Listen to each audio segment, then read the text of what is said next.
Hi friends, how are you? I have come before you with a new episode. Its structures are also a little difficult. If you can practice this, learning English will become easier for you. Let's find out what you need to do to learn English. You need to practice speaking English every day. You need to build your vocabulary by learning new words. You need to listen to English content like songs, podcasts, or videos. You need to read English books, articles, or stories.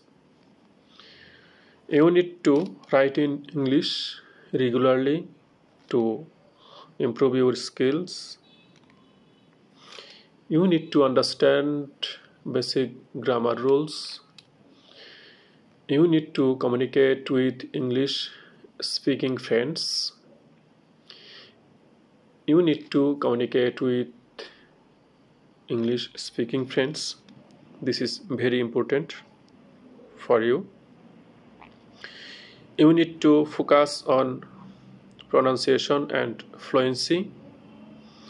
You need to stay consistent and motivated in your practice.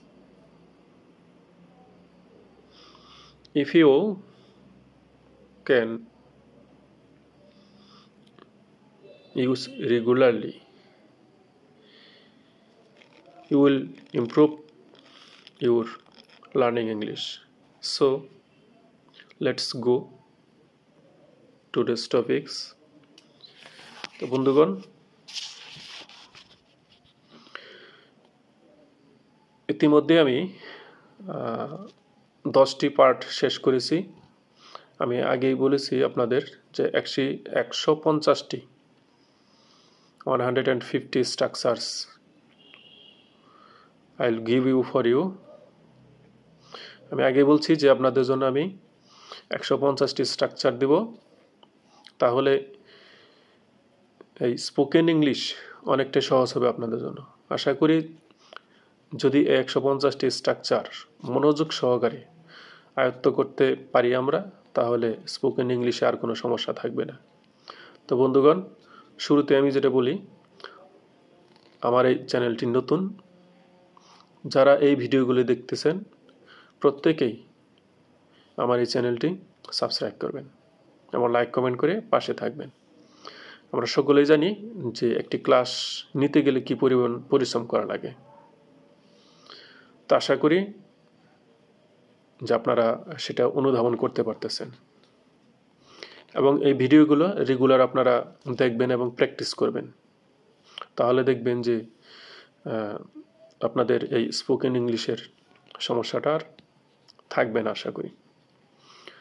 তো শুরু করা যাক আজকের part number 11। আজকেও আমি 5টি structure নিয়ে হাজির হয়েছি আপনাদের সামনে।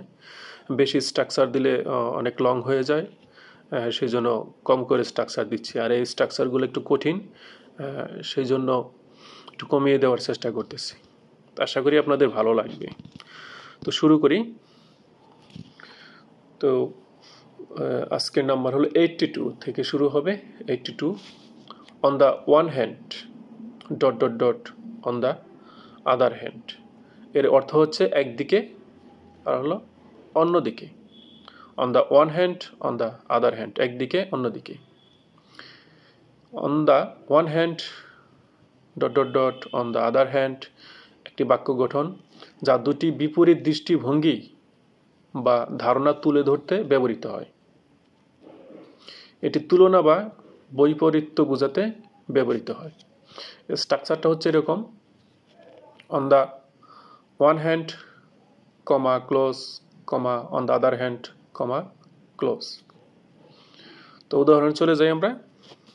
Number 1, on the one hand, studying abroad offers great opportunities. On the other hand, it can be expensive.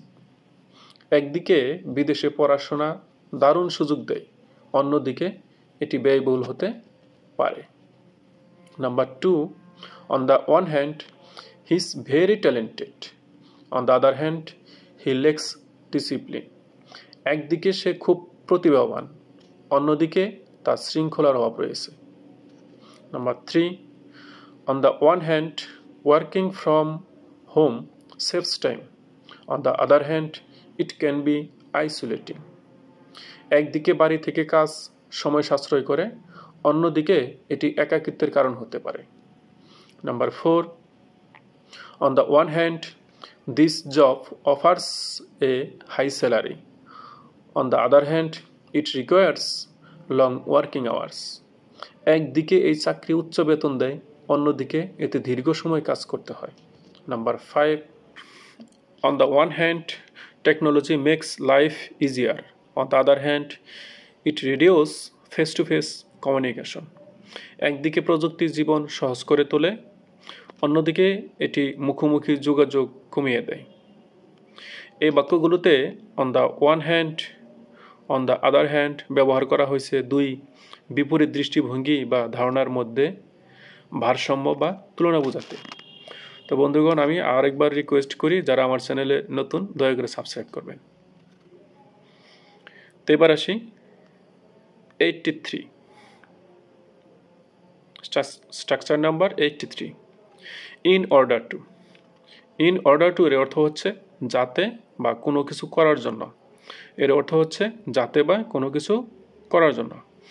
In order two একটি বাক্য গঠন যা কোনো কাজের উদ্দেশ্য বা কারণ প্রকাশ করতে ব্যবহৃত হয়। এটি কাজ করার কারণ বা লক্ষ্যকে বোঝায়। ইন অর্ডার টু এর স্ট্রাকচার হচ্ছে in order to plus base verb comma main clause. আরেকটা স্ট্রাকচার হচ্ছে main clause plus in order to plus base verb. Example number 1, she studies hard in order to pass the exam. সে পরীক্ষা পাশ করার জন্য কঠোর পরিশ্রম করে। Number 2, in order to improve his health he exercise daily. তার স্বাস্থ্য উন্নত করার জন্য সে প্রতিদিন ব্যায়াম করে। we left early in order to catch the train.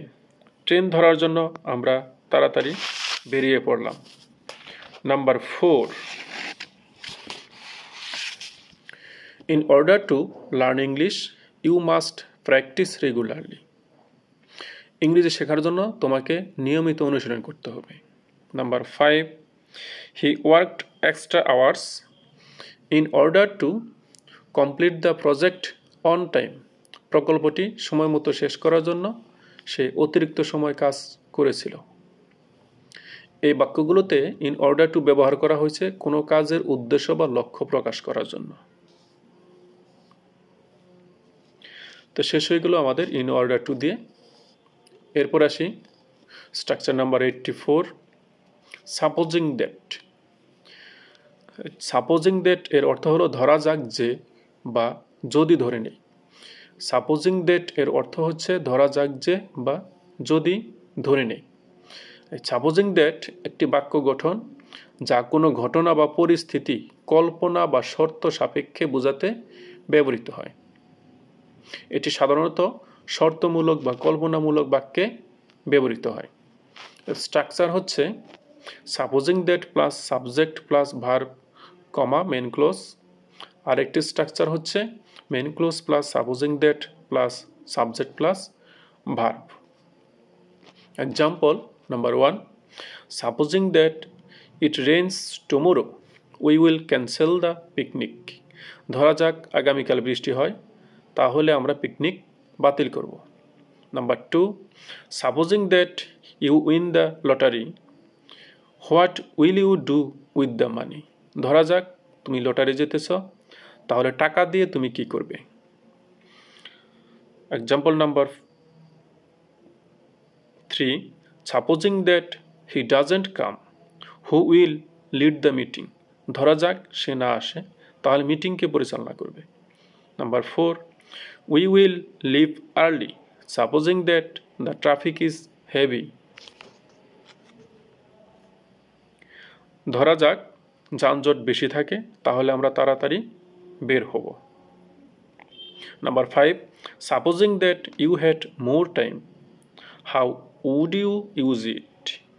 ধরা যাক তোমার কাছে আরও সময় থাকতো, তাহলে তুমি এটি কিভাবে ব্যবহার করতে? এই বাক্যগুলোতে সাপোজিং দ্যাট ব্যবহার করা হয়েছে শর্ত সাপেক্ষে বা কল্পনামূলক পরিস্থিতি প্রকাশ করার জন্য।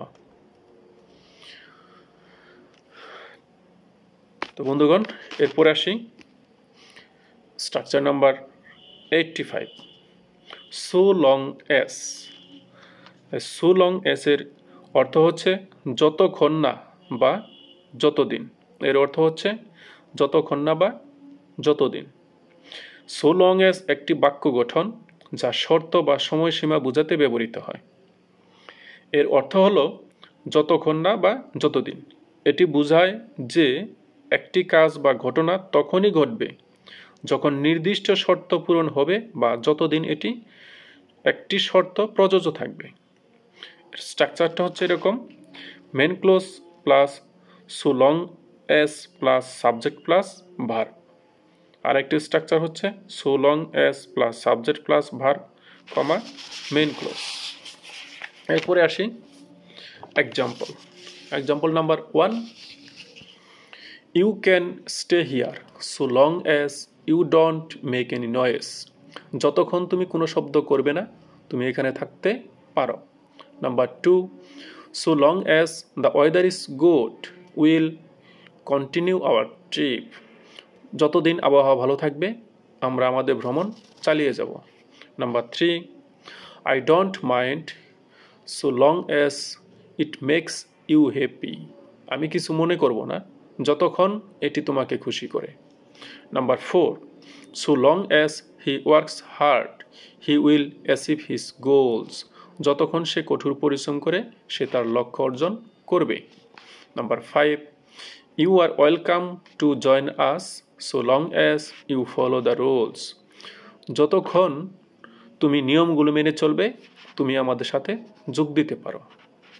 এই বাক্যগুলোতে সো লং অ্যাজ ব্যবহার করা হয়েছে শর্ত বা সময়সীমা বোঝানোর জন্য। তো বন্ধুগণ, আরেকটি স্ট্রাকচার রয়েছে আজকের জন্য। তো সকলের কাছে বিনীত অনুরোধ করছি, যারা আমার এই চ্যানেলে নতুন, please subscribe my channel. Structure number 86, the সোনার দ্য বেটার। এর অর্থ হচ্ছে যত তাড়াতাড়ি তত ভালো। যত তাড়াতাড়ি তত ভালো। দ্য সোনার দ্য বেটার একটি বাক্য গঠন যা বোঝায় যে একটি কাজ যত তাড়াতাড়ি সম্ভব করা ভালো। এটি সাধারণত একটি কাজ বা সিদ্ধান্ত দ্রুত গ্রহণ করার গুরুত্ব বোঝাতে ব্যবহৃত হয়। এর স্ট্রাকচারটা হচ্ছে the sooner plus subject plus verb comma the better plus close.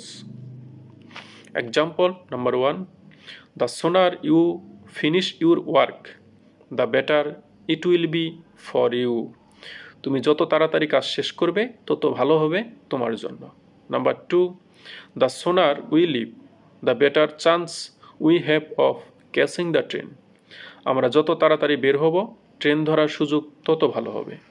Number 3, the sooner you apologise the better you relationship will be. তুমি যত তাড়াতাড়ি ক্ষমা চাইবে, তোমার সম্পর্ক তত ভালো হবে। Number 4, the sooner we address the problem the better the outcome will be. আমরা যত তাড়াতাড়ি সমস্যার সমাধান করব, ফলাফল তত ভালো হবে। Number 5, the sooner he gets medical treatment the better his chance of recovery. সে যত তাড়াতাড়ি চিকিৎসা পাবে, তার সুস্থ হওয়ার সম্ভাবনা তত বেশি হবে। এই বাক্যগুলোতে দ্য সোনার দ্য বেটার ব্যবহার করা হয়েছে একটি কাজ বা সিদ্ধান্ত দ্রুত নেওয়ার উপকারিতা বোঝাতে। তো বন্ধুগণ, আজকের মতো এই পর্বটি শেষ হয়ে যাচ্ছে। তো শেষ বেলায় আবারও বলে যাই, যারা আমার চ্যানেলটি এখনও সাবস্ক্রাইব করেননি, দয়া করে সাবস্ক্রাইব করবেন। তো সবশেষে সবাই যাতে খুব ভালোভাবে ইংলিশটা প্র্যাকটিস করতে পারি, প্র্যাকটিস চালিয়ে যেতে পারি, অলসতা দূর করতে পারি, সেই চেষ্টাই করব। তো সবাই ভালো থাকেন, সুস্থ থাকেন। আল্লাহ হাফেজ। আসসালামু আলাইকুম।